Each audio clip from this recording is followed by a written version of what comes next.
question. And in today's Wall Street Journal, in case some of you had a chance to read it, there is an interesting article that touches upon that point on compensation related to the payback of TARP. So if you haven't had a chance to read it, it's on the cover of today's Wall Street Journal. AIG, but certainly others on the panel could comment as well. Terry? Well, first I'll address the bonus issue. The bonuses that you all read ad nauseum about several months ago in March, and I suppose this issue will never quite go away, obviously, was for financial products. AIG has over 200 subsidiary companies. Financial products was the one sub with 400 employees who did the credit default swaps and did the secured lending. So of those 400 employees, approximately the top 25 participated in these credit default swaps. And those people are all gone. The people who remain are, if you recall, I said we're going to wind down, spin off, or sell companies. The people who remain are going to be those who are winding down that company, and that company is essentially going out of business. The bonuses that you heard about were bonuses that were in place over a year ago. They were bonuses that the Federal Reserve and the Treasury knew about prior to them being paid. Half of them had already been paid in December. The rest was being paid in March. And so the outrage was something that came because of the amount of the bonuses. And quite frankly, in this business, most of the compensation is paid in bonuses.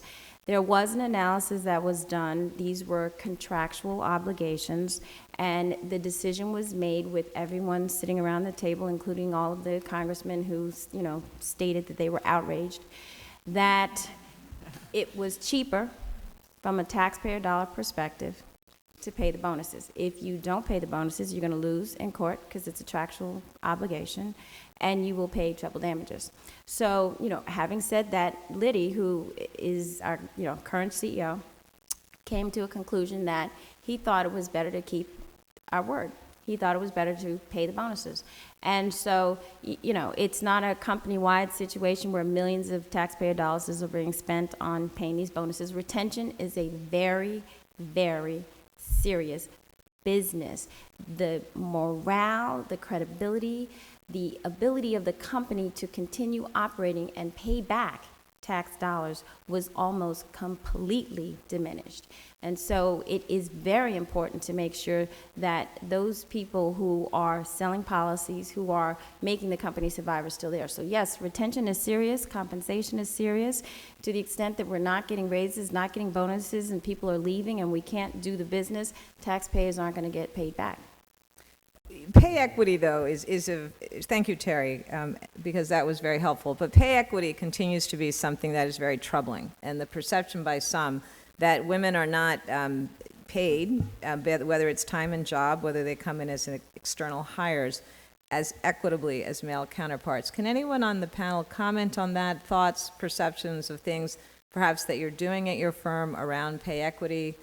Because the issue that's been raised is around, is there a gender imbalance in what happens in these times of retaining talent? Suba. I'll make a comment about pay equity, and I think that there are issues and challenges around that. But I want to address it from a perspective not of the company, but really from the perspective of the individual. I think that it's tied directly to the way women negotiate, in my opinion. And the point was made about how women are just not as strong, forceful about negotiating from a point of strength. And I think that's tied directly into where they start off and ultimately leads to where they end up at any given point in time.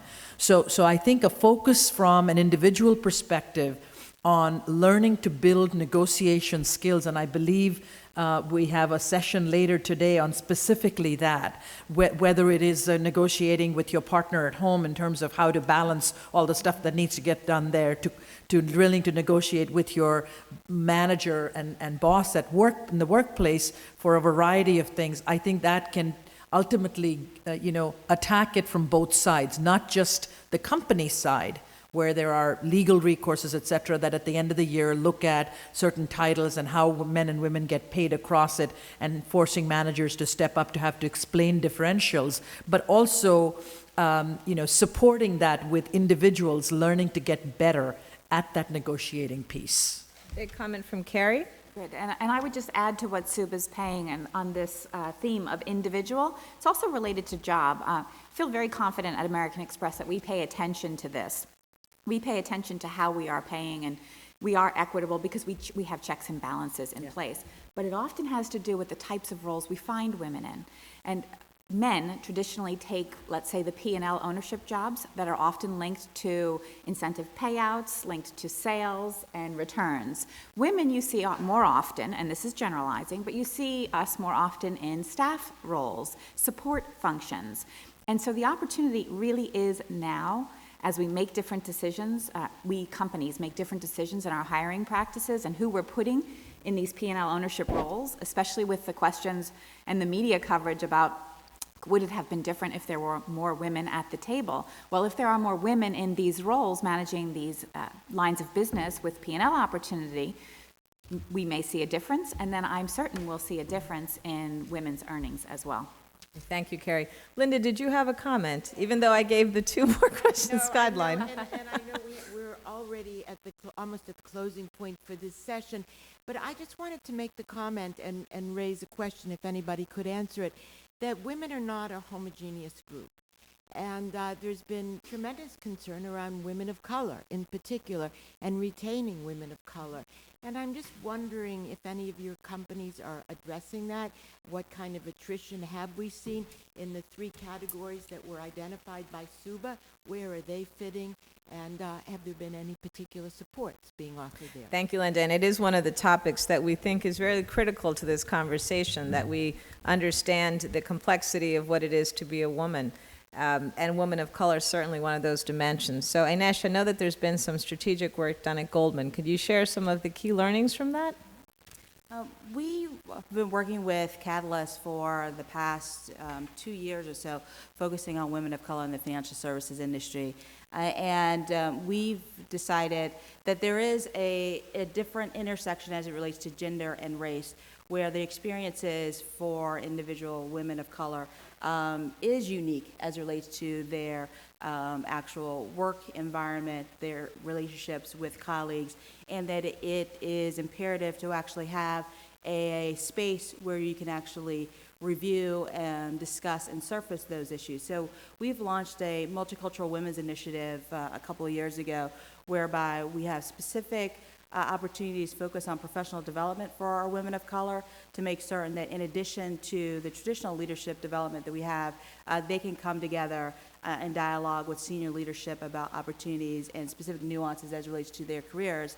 And then as a firm, we're also working with our colleagues across the street to help build a broader network of women of color, such that you don't necessarily get isolated in your one respective firm, and making certain that we can coalesce as a strategic force. And it's a forum that's called Brokering Change. We bring together about 300 women every quarter in a panelist networking forum, and our next one will be at the end of June.